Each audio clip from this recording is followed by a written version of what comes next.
Good morning student. चलिए video को शुरू करते हैं और आज हम लोग सीखेंगे थेल्स प्रमेय। इसे बीपीटी भी थ्योरम कहा जाता है, बेसिक प्रोपोर्शनलिटी थ्योरम, यानी आधारभूत समानुपातिकता का प्रमेय भी इसे कहा जाता है। तो आइए सबसे पहले थेल्स प्रमेय का स्टेटमेंट क्या कहता है, चलिए देखिए।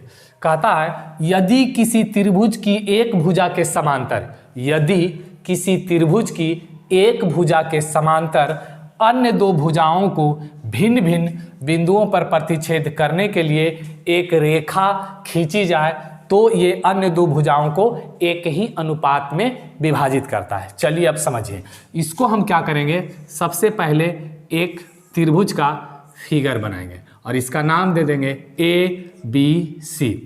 और थेल्स प्रमेय का स्टेटमेंट कहता है कि यदि किसी एक भुजा के समांतर, यानी वह एक भुजा हम लोग मान लेते हैं BC, और BC के समांतर एक रेखा खींचते हैं जो AB और AC को D और E बिंदु पर प्रतिच्छेद करता है, और अन्य दो भुजाएं मतलब AB और AC को क्या करता है, समान भाग में बांट देता है, यानी कि AD बटा DB बराबर AE बटा EC। यही हमको प्रूव करना है, ये हमको साबित करना है कि AD बटा DB बराबर होगा AE बटा EC को। तो इसको प्रूव करने से पहले हमको क्या करना पड़ेगा, अपने मन से कुछ कंस्ट्रक्शन करना पड़ेगा, रचना करना पड़ेगा। तो हम लोग क्या करेंगे, B और E को मिलाएंगे, और ये कंस्ट्रक्शन कर रहे हैं तो क्या लिखेंगे, डॉटेड लाइन में मिलाना है। फिर D और C को मिलाएंगे, ये डॉटेड लाइन में। इसके बाद क्या करना है, ये E बिंदु से AD पर क्या करेंगे, लंब खींचेंगे, मतलब उसको AB भी कह सकते हैं। तो चलिए यहां से लंब खींचते हैं E बिंदु से, ये रहा लंब, और क्या करेंगे, इस D बिंदु से AE यानी AC पर लंब खींचेंगे इस तरीके से, ये रहा, और इसका नाम दे देंगे M ये बिंदु का, और इसका नाम दे देंगे N। चलिए अब इसको प्रूव करते हैं। उससे पहले क्या करेंगे, इसको रफ करेंगे, बोर्ड छोटा है इसलिए इसको क्या कर देते हैं, रफ कर देते हैं। अब चलिए इसको हम लोग प्रूव करेंगे। तो हम लोग त्रिभुज का क्षेत्रफल क्या होता है, त्रिभुज का क्षेत्रफल होता है 1/2 गुने आधार गुने ऊंचाई। और सबसे पहले हम लोग जो त्रिभुज चलेंगे ADE, यानी ये त्रिभुज से चलेंगे और लिखेंगे एरिया ऑफ ट्रायंगल ADE। ध्यान से सीखिएगा, एरिया ऑफ ट्रायंगल ADE बराबर क्या होता है, त्रिभुज का क्षेत्रफल का फॉर्मूला 1/2 गुने आधार। आधार हम लोग क्या ले लेंगे, ये AD को, आधार क्या ले लेंगे AD गुने ऊंचाई। ऊंचाई मेरा क्या हो जाएगा, EM हो जाएगा, क्योंकि यहां से हम इस पर क्या किए हैं, AD पर लंब डाले हैं, तो ऊंचाई हो जाएगा क्या, EM। चलिए अब चलेंगे एरिया ऑफ ट्रायंगल, ये वाला त्रिभुज DBE, ये वाला त्रिभुज जहां से हम मार्कर को चला रहे हैं, ये मेरा त्रिभुज है DBE, यानी कि एरिया ऑफ ट्रायंगल DBE बराबर 1/2 गुने आधार। आधार हम किसको ले लेंगे, ये रहा DB को। जब DB को आधार ले लेंगे तो ऊंचाई हम किसको लेंगे, यानी कि EM को। ऊंचाई किसको लेंगे, EM को। अब यहां सवाल उठता है कि जब हम त्रिभुज ले रहे हैं DBE और इसके बाहर वाला ऊंचाई है, तो क्या ऊंचाई को हम ले सकते हैं, जी बिल्कुल ले सकते हैं। जैसे देखिए, एक हम त्रिभुज ले लेते हैं ये हमने एक त्रिभुज ले लिया और इसका नाम दे दिया PQR, और इसके बाहर एक लंब डालेंगे, शीर्ष लंब, ये रहा, शीर्ष से हमने लंब डाल दिया और इसका नाम दे देंगे S। ठीक है, अब हमको इसका क्षेत्रफल निकालना है, PQR का क्षेत्रफल निकालना है। तो क्या ये त्रिभुज के बाहर ये जो लंब है, ठीक है, ये ऊंचाई यानी PS ऊंचाई हम ले सकते हैं। देखिए इसको समझिएगा, अगर हमको निकालना है एरिया ऑफ ट्रायंगल, इसका क्षेत्रफल PQR का क्षेत्रफल, PQR का, तो हम कैसे निकालेंगे, ठीक है, हम क्या करेंगे, PSR यानी पूरे का जो क्षेत्रफल है उसका क्षेत्रफल में से PSQ के क्षेत्रफल को क्या कर देंगे, घटा देंगे, तो हमको यही क्षेत्रफल प्राप्त होगा, यानी त्रिभुज PQR का क्षेत्रफल प्राप्त होगा। तो हमको चाहिए एरिया ऑफ ट्रायंगल PQR, इसका क्षेत्रफल, तो क्या करेंगे, पूरे का क्षेत्रफल, यानी कि एरिया ऑफ ट्रायंगल PSR का क्षेत्रफल, पी एस आर का क्षेत्रफल में से घटा देंगे एरिया ऑफ ट्रेंगल, ये रहा पी एस क्यू का क्षेत्रफल, area of triangle P S Q के क्षेत्रफल को। अब देखिए घटाएंगे तो क्या आएगा, इसका पी क्यू आर का क्षेत्रफल निकालने के लिए जब इसको घटाएंगे तो मेरा क्या निष्कर्ष निकलेगा, तो लिखेंगे 1/2 यानी area of triangle P S R 1/2 गुने आधार, आधार हम किसको लेंगे, ये एस आर को, 1/2 गुने आधार गुने ऊंचाई, ऊंचाई मेरा क्या हो जाएगा पी एस, घटा देंगे area of triangle P S Q, ये पी एस क्यू का क्षेत्रफल 1/2 गुने आधार हम किसको लेंगे, इसको लेंगे, चूंकि पी एस आर के क्षेत्रफल से चल रहे हैं, ये त्रिभुज से चल रहे हैं, तो 1/2 गुने आधार एस क्यू और गुने ऊंचाई क्या लेंगे पी एस को लेंगे। अब देखिए इसमें 1/2 भी दोनों में मिल रहा है और पी एस भी दोनों में मिल रहा है, तो 1/2 और पी एस दोनों को क्या करेंगे कॉमन ले लेंगे, तो 1/2 तो बचेगा एस आर माइनस क्या बचेगा एस क्यू, और पी एस को भी कॉमन ले लिए हैं, इसको यहाँ लिख देंगे। अब देखिए 1/2, अब इसको घटाइए, एस आर को घटाना, एस आर में घटाना एस क्यू को, देखिए एस आर में घटाना है एस क्यू को, क्या बचेगा क्यू आर बचेगा, और ये हो गया पी एस। देखिए 1/2 गुने आधार क्यू आर, ऊंचाई मेरा क्या आ गया पी एस ही आ गया, जो कि ये त्रिभुज से क्या है बाहर है, बाहर की ऊंचाई है, तो बिल्कुल हम ई एम को क्या कर सकते हैं ले सकते हैं। चलिए अब इसको रफ करेंगे, तो यहाँ क्या लेंगे 1/2 गुने आधार गुने ऊंचाई क्या लेंगे ई एम। अब हम क्या कर देंगे, लिखेंगे भाग देने पर, तो area of triangle A D E बराबर 1/2 गुने ए डी गुने ई एम, और इसमें हम भाग क्या देंगे इससे, area of triangle D B E बराबर 1/2 गुने डी बी गुने ई एम।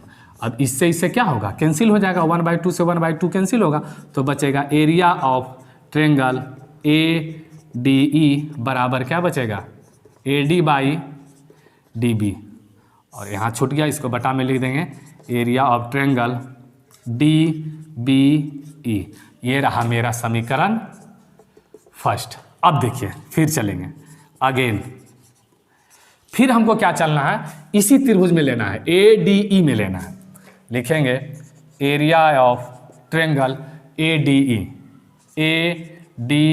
ई बराबर, इस बार हमको क्या लेना है 1/2 गुने आधार, इस बार आधार हमको ए ई को लेना है, इस बार लिए थे ए डी को, और अब इस बार क्या लेना है ए ई को, तो 1/2 गुने आधार और गुने ऊंचाई, इस बार ऊंचाई क्या हो जाएगा डी एन हो जाएगा।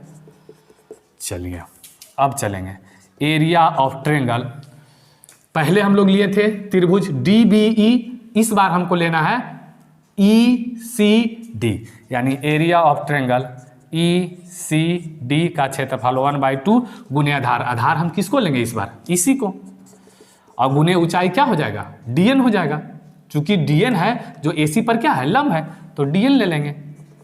चलिए पुनः क्या करेंगे, लिखेंगे भाग देने पर, तो क्या लिखेंगे area of triangle A D E बटे area of triangle E C D बराबर 1/2 गुने ये रहा ए ई गुना डी एन बटे 1/2 गुने ई सी गुने डी एन, ये डी एन से डी एन कैंसिल होगा, 1/2 से 1/2 क्या होगा कैंसिल होगा। अब देखिए बच गया मेरा क्या, यहाँ इसको लिख लेते हैं, बच गया एरिया ऑफ, देखिए ट्रेंगल ए डी ई बटा area of triangle E C D बराबर क्या बचा ए ई बटे ई सी। चलिए इसको लिख लेंगे समीकरण सेकेंड। अब देखिए हमको साबित क्या करना था, A D by D B बराबर ए ई बटा ई सी। समीकरण फर्स्ट को देखिए A D by D B, समीकरण सेकेंड को देखिए ए ई बाई ई सी, यानी कि जो हमको साबित करना था वो क्या हो गया है आ गया, लेकिन ये मेरा है आर एच एस और LHS को देखिए, LHS को देखेंगे तो area of triangle ADE, area of triangle ADE ये तो मिल रहा है, लेकिन area of triangle DBE, area of triangle ECD नीचे वाला हम लोग को क्या हो रहा है, नहीं मिल रहा है। तो हम लोग दोनों को बराबर यानी कि RHS को बराबर नहीं कर सकते हैं जब तक कि मेरा दोनों LHS इक्वल नहीं हो जाए। तो हम लोग जानते हैं, क्या जानते हैं, लिखेंगे कि यहाँ से एक ही आधार यानी आधार मेरा क्या है DE, एक ही आधार तथा एक ही समांतर के बीच बने त्रिभुजों का क्षेत्रफल बराबर होते हैं।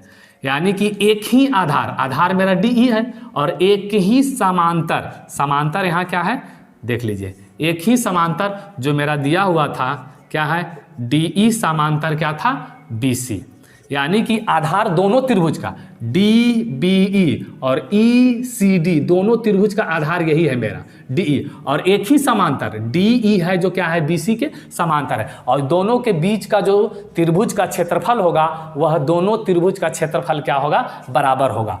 तो अब हम लिख सकते हैं कि इसलिए क्या लिखेंगे, इसलिए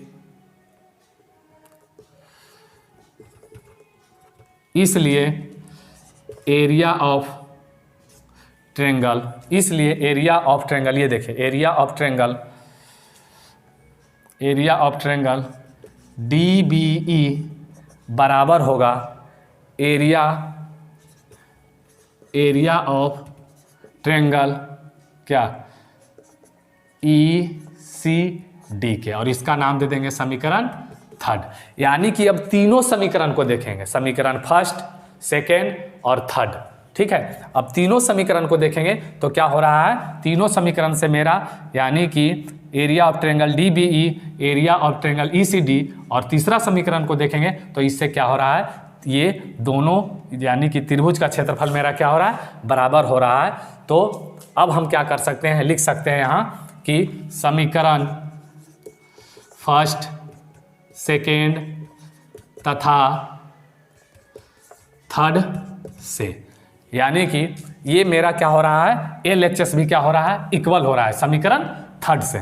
तो लिखेंगे यानी कि RHS भी मेरा क्या हो जाएगा बराबर हो जाएगा। तो लिखेंगे AD बटा DB बराबर AE बटा EC। ये हो गया मेरा प्रूव्ड। That's all. अगर क्वेश्चन समझ में आया होगा, वीडियो पसंद आया होगा तो लाइक, सब्सक्राइब, साथ में बेल आइकन दबा दीजिएगा।